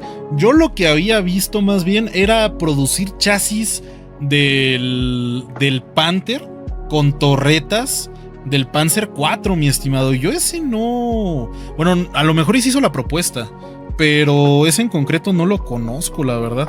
Ese en concreto no lo conozco. Y en caso de haberse realizado, pues sí es una idea muy XD. ¿Por qué? Porque el cañón del Panther era muy lento de producir y muy caro también de hacerlo. Entonces, ¿cuál es el punto de poner un cañón caro en un vehículo barato cuando de por sí producir al Panther no era demasiado caro? Tiene sentido que se haya desechado la idea, porque lo que se necesitaba era la producción de cañones. Por eso se llegó a contemplar la idea de que se montaran en chasis de Panzer 4 torretas, en chasis de Panthers, torretas de Panzer 4. Pero no se siguió la idea. Nada más se llegó a contemplar, que hubiera estado muy chistoso. Y como dato curioso, ese es mi tanque favorito del World of Tanks Blitz. Me parece que se llama Panzer 4.5 o algo así. Pero bueno, está divertido. En fin, muchísimas gracias, Rodrigo, por el superchat. Continúo, señores. A ver, yo sé que constantemente le doy con un palo al Tigre 1, pero no era un mal tanque. Era bueno, era decente. Por supuesto que no envejeció tan bien como lo hizo, por ejemplo, el Panther, que pues el Panther auténtica maravilla, o el Panzer 4, que pues se mantuvo vigente a lo largo de todo el conflicto. El Tigre 1 es un vehículo que para el 44 ya estaba en franca obsolescencia, pero he de decir que para el momento en el que vio su introducción en el campo de batalla hacia finales de 1942, no había nada que se le pudiera resistir. Y tampoco que se le pudiera equiparar. Era muy buen vehículo. Era muy buen vehículo al principio. Tanto así que, pues les digo, para principios de 1943 tuvo lugar la hazaña del Tigre 234. Vean mi video. El resto de videos de YouTube están mal hechos. No es una exageración. Lo comprobé. También tengo un video hablando del tema por si les interesa. @413-Jandro donó $0.08. El Tiger 1 tendría que haber tenido blindaje inclinado para tener menos peso y no quedar obsoleto rápido. Ya el Tiger 2 era muy diferente.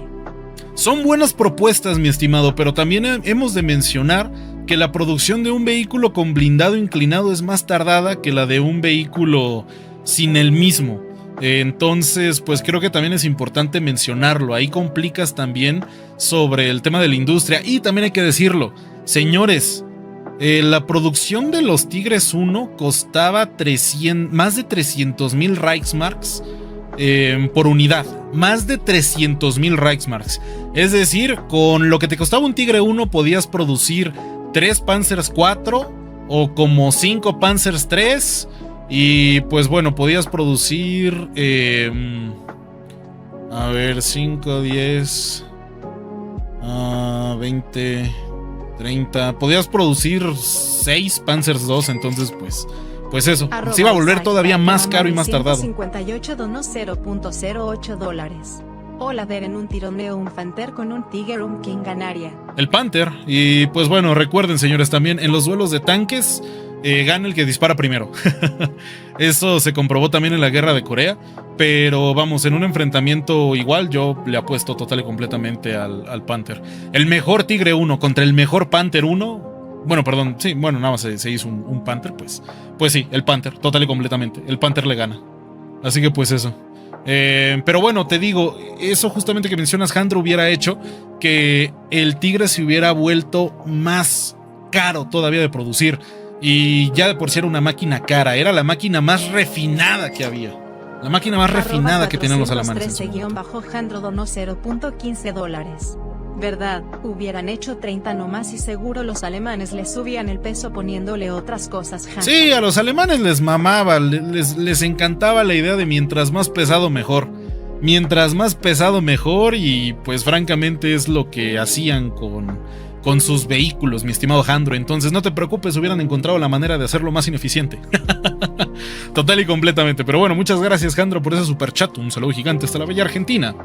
Pero bueno. Ay. ¿Cuál es mejor, el Panther o el Panther? Híjole. Pues el segundo, porque el primero está mal escroto, Carlitos. Pero bueno, pues nada. Eso. Yo creo que el Tigre 1 fue un vehículo decente. No tenía rival para su momento, pero envejeció. Es lo que le pasa a todos, ¿sabes? Envejeces.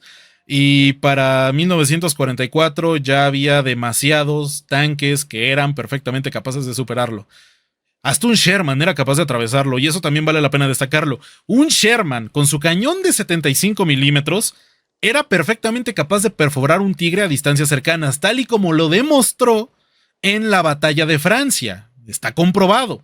A diferencia del Panther, el Panther, pues su blindaje frontal lo hacía invulnerable ante los Shermans, a la distancia que fuera. Entonces, pues, vale la pena destacarlo.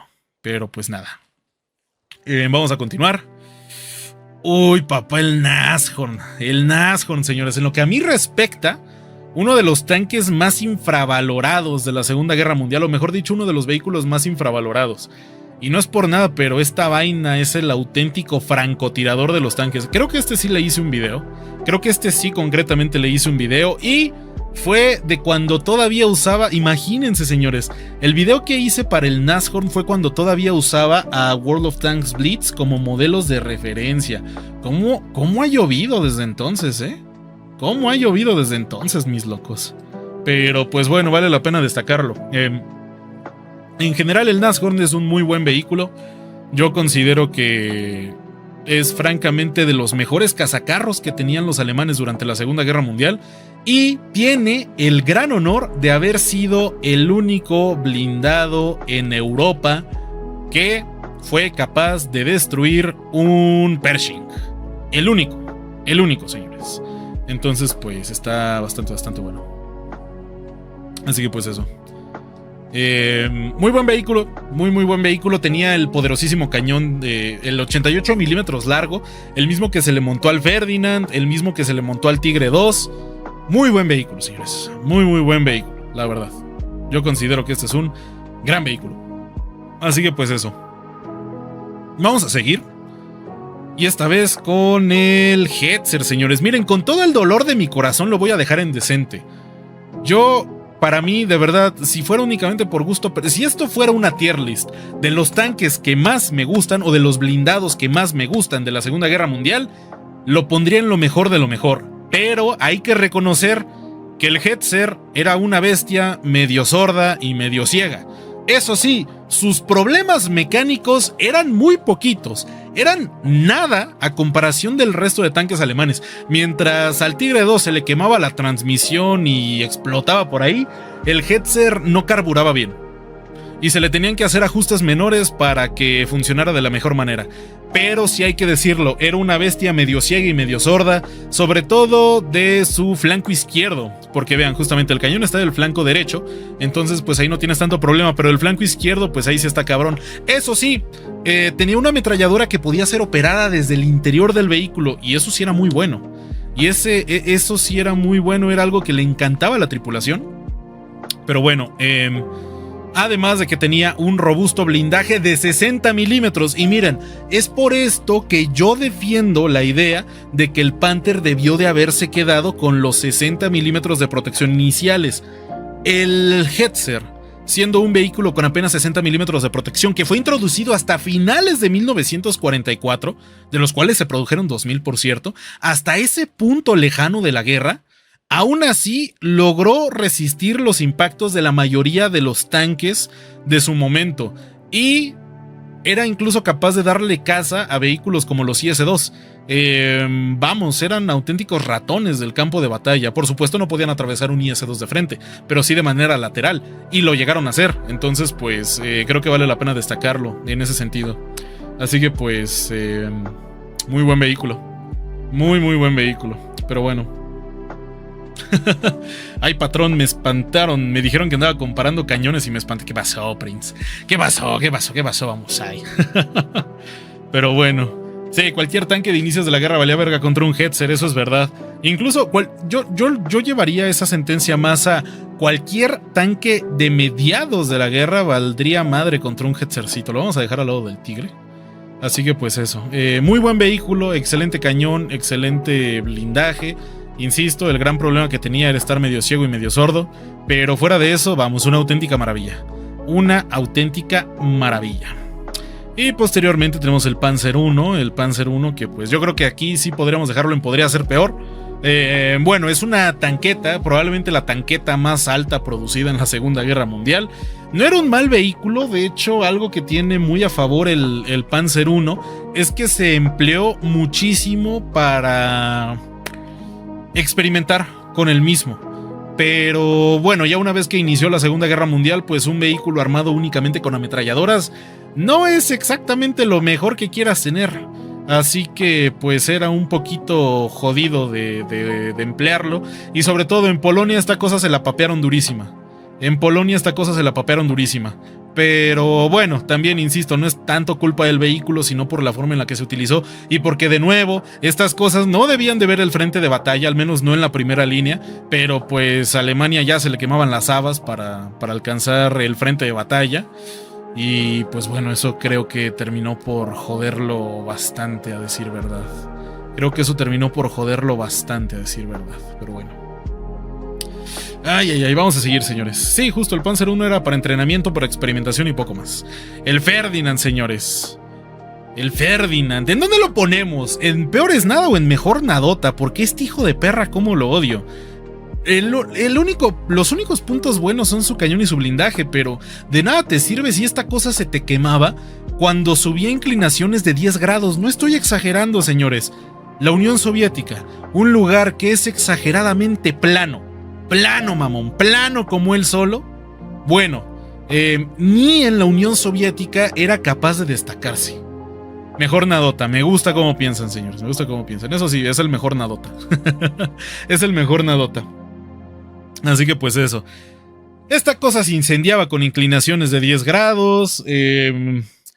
Tenía una fiabilidad mecánica bajísima. Tenía una autonomía pésima. Y sobre todo, no debió de existir. Ferdinand Porsche no debió de haberse tomado la libertad para tratar de hacer que esta cosa viera la luz del día. Así que pues...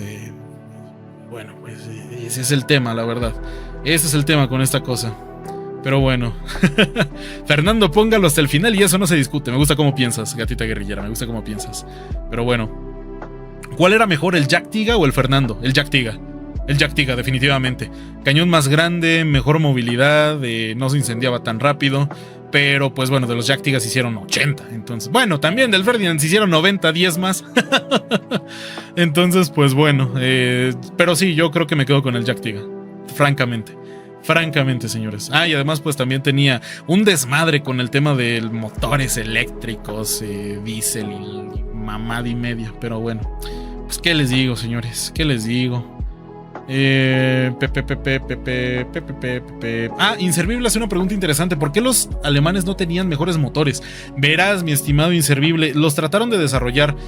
Concretamente, se estaba mejorando el Maybach 230 P30 para que pudiera desarrollar, creo que 1000 caballos con un motor de inyección directa. Pero no logró estar a tiempo para antes de que se acabara la Segunda Guerra Mundial. 413-Jandro donó $0.08. El Ferdinand se incendiaba y el Tiger 1 se incendia en su presentación. ¿Qué tenía Porsche con el fuego? Pues no lo sé, pero es para pensar. Es para pensar, señores. Es para pensar, mi estimado Jandro. Pero pues sí, puras verdades está diciendo aquí el buen Jandro. Muchísimas gracias por el superchat, mi loco Ronin. Muchas gracias también por el super. Ronin 23 donó $1.07. ¿Qué hace el dios L3i? Buenas ver, ¿cómo andas? Pues mi estimado Ronin, no es por nada, pero sí es un dios. Es el dios de los debiluchos, porque, pues, pobre desgraciado. Que también te diré, y haciéndote un resumen de lo que comentamos hace rato, el L3 está hasta aquí abajo, no porque fuera una mala tanqueta, sino por la terrible utilización que se le dio a la misma. Por la terrible utilización que se le dio a la misma, yo francamente considero que, pues, bueno, es ahí donde merece estar. Y ya, mi estimado Ronnie. Un saludo gigante para ti. Y pues yo estoy bastante bien, mi estimado, bastante feliz. Ya casi acabamos, llegaste en la recta final. Así que pues nada. Pues eso, Ferdinand, muchos problemas, mega mierdón. En conclusión, mega mierdón. Muy bien, vamos a pasar directamente al M38 Toldi. Que pues bueno, este es un vehículo de reconocimiento de los buenos, papá. Este es un vehículo, bueno, incluso vamos a ponerlo aquí en de los buenos.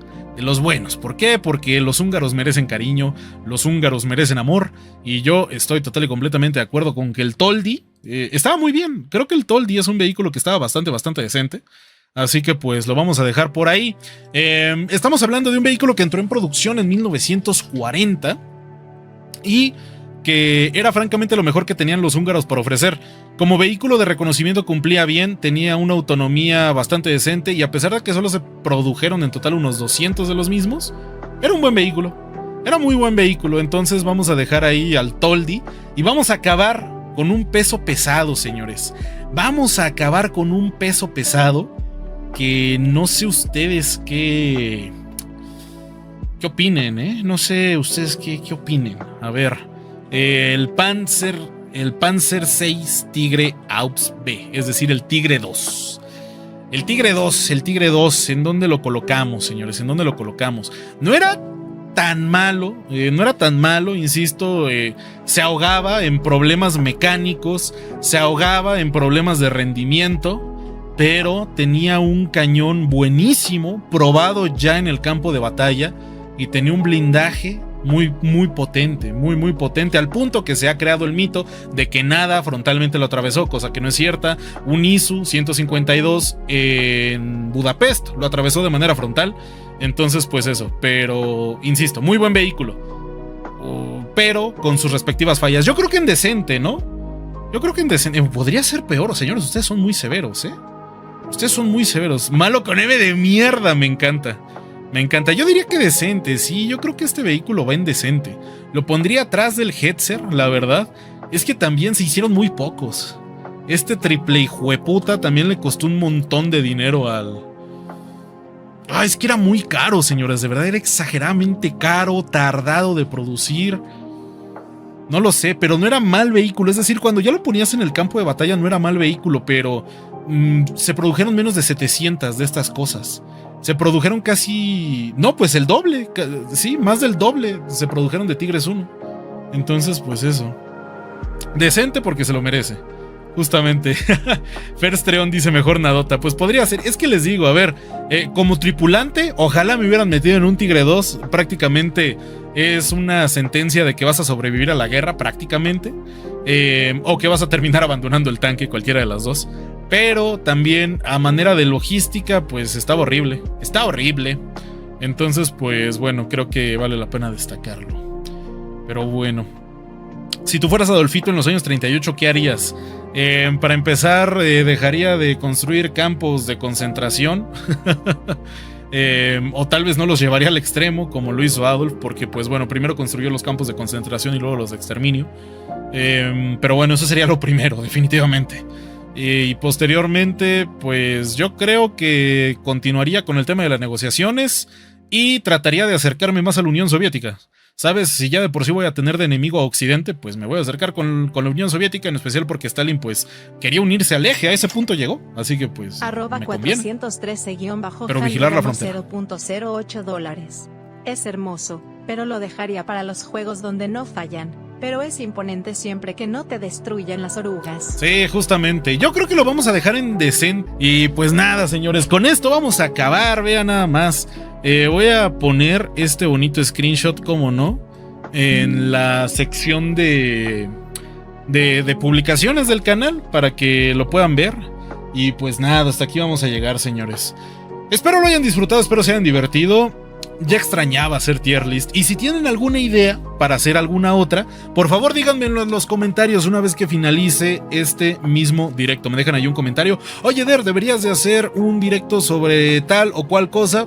Vamos, yo creo que estaría bastante bien. Cuídense mucho, gente. Nos vemos en la que sigue. Pasen una muy bonita noche. Vayan a cenar algo rico. Cuídense mucho. Chao, chao.